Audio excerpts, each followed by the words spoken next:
ჩვენ ასევე ზეთის შეცვლის სერვისი გვაქვს ამასთან ერთად ამ ავტომობილზე ჩვენივე ავტომობილზე თუ ზეთმა პრობლემა იყო რომ აღარ შექონდა ძრავში ზეთი შესაბამისად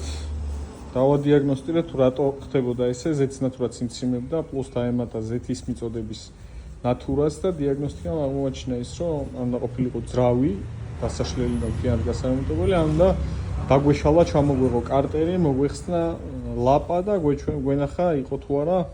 ამის ბრალი როგორც ხედავთ მოხსენით ესეთი ნაგავია რა სულ ყოველთვის ისხმებოდა ამ ავტომობილში ეს არის ცენტრის ავტომობილი და ამ ავტომობილში ისხმებოდა სულ ყოველთვის ერთი და იგივე ზეთი ანუ უხარისხო ზეთი და რაღაც ჩამატებული ზეთები არ ყოფილა ამ მანქანაში ეს პერიოდულად შეიძლება გაიჭედოს ნებისმიერ ავტომობილზე და მიიყვანოს ძრავი ეგრეთ წოდებულ სტუკამდე. რო არ დასტუკოთ ავტომობილები პერიოდულად უნდა ცვალოთ ზეთი როგორც წესია და ასევე თუ